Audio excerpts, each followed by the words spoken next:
राम प्रसाद द्विवेदी इलाहाबाद के दिव्य नगरी में रहते थे। संगम तट पर ही उनका मकान था। सतना से आकर के इलाहाबाद में बसे थे। अच्छे शिक्षक थे। पूरी शिक्षक समाज में उनका सम्मान किया जाता था। बड़े ही अच्छे शिक्षक थे। शिव के भक्त थे।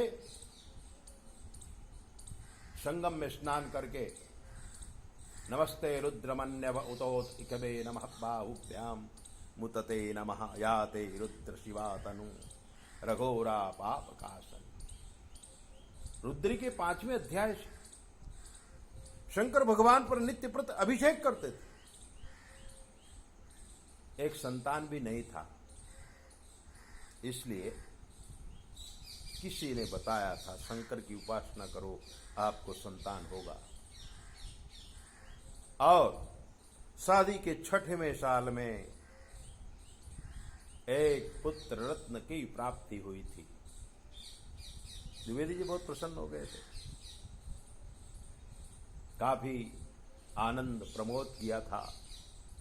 यज्ञ इत्यादि क्रियाएं की थी। बहनों को, परिवार को खूब प्रसन्न किया था भेंट सौगात दे करके। लड़का धीरे धीरे बड़ा होने लगा। ग्रेजुएट हो गया। लड़का चाहता था कि मैं पुलिस इंस्पेक्टर बनूं। पिताजी भी काफी खुश थे और लड़का तैयारी करने लगा था। लड़का का नाम उन्होंने रखा था कृष्णचंद्र। शिव के उपासक थे। उनकी पत्नी कृष्ण की उपासक थी, इसलिए कृष्णचंद्र नाम रख दिया था। कृष्णचंद्र द्विवेदी कंपटीशन में जीत गया था और पुलिस इंस्पेक्टर बन गया था। लेकिन उसकी ड्यूटी गुंडों के एरिया में लग गई। पुलिस की वर्दी पहनकर जिस दिन बेटा आया था, बाप ने सिखाया था बेटा नीति नियम का पालन करना। अरे माफिया की नजर में ये इंस्पेक्टर चढ़ गया था। कृष्णचंद्र द्विवेदी कड़क इंस्पेक्टर था। अन्याय से वो दुश्मनी रखता था और न्याय को दोस्त समझता था। लेकिन आजकल की दुनिया, अगर आप व्यवहारू नहीं हैं तो जिंदगी जीने में बहुत कठिनाई आती है। कृष्णचंद्र भी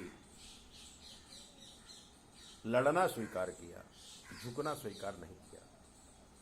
और मित्रों, एक दिन गुंडों के कहने पर उसके ऊपर ट्रक चढ़ा दिया गया और एक ही लड़का कृष्णचंद्र द्विवेदी इमीडिएटली मृत्यु का भोग बन गया।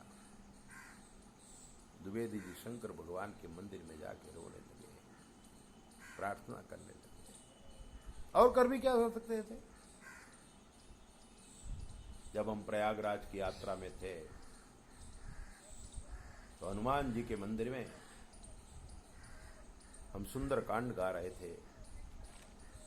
वहीं पर द्विवेदी जी की मुलाकात हमारी हुई थी। हमारे बोलने से वो काफी प्रभावित हो गए और शायद यूट्यूब में हमें सुना भी होगा। उन्होंने ही पहचान निकाली थी और यूट्यूब की भी बात की थी, अपनी कहानी बताई। हमसे रहा नहीं गया। हमने प्रार्थना की, प्रभु ये सब कर्म के आधार पे होता है, लेकिन हमने कुछ लिखा वो आपको सुनाते हैं, सुनिए। कि कौआ राजा बन जाएंगे, हंस कहीं छुप जाएंगे।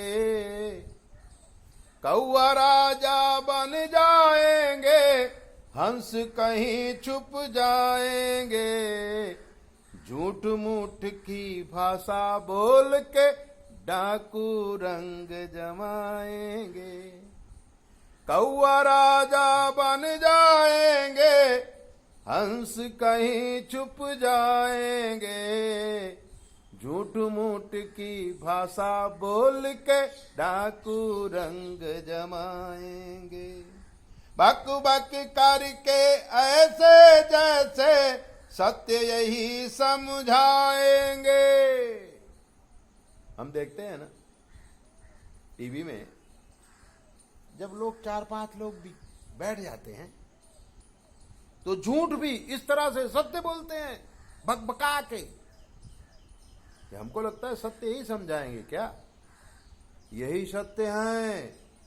इतने पावर के साथ बोलते हैं, झूठा बोलते हैं लेकिन पावर से बोलते हैं, और कभी कभी तो ऐसा लगता है कि सच बोल रहे हैं। अरे बक बक करेंगे ऐसे जैसे सत्य यही समझाएंगे, नया नया आरोप लगा के दुनिया को बहकाएंगे। कोई सज्जन पुरुष होता है, उस पर नया आरोप लगा देते हैं, अंत तो गत्वा उन्हें अपनी शरण में लेने के चक्कर में रहते हैं कि नया आरोप लगाकर दुनिया को बहकाएंगे, कौआ राजा बन जाएंगे, हंस कहीं छुप जाएंगे। एक कलयुग की बात, असत्य भले चमकता हो लेकिन जीत तो सत्य की होती है, इसलिए हमें सत्य के मार्ग में चलना चाहिए। थोड़ी तकलीफ मिलती है, अच्छे लोगों पे नए आरोप लगा करके उन्हें मुजरिम बनाने के चक्कर में रहते हैं झूठे लोग, कि नया आरोप लगा के दुनिया को बहकाएंगे, जोड़ तोड़ सरकार बना के नेता भोज उड़ाएंगे। अरे संसद भवन में जो लड़ाई होती है, लेकिन शाम को भोजन होता है।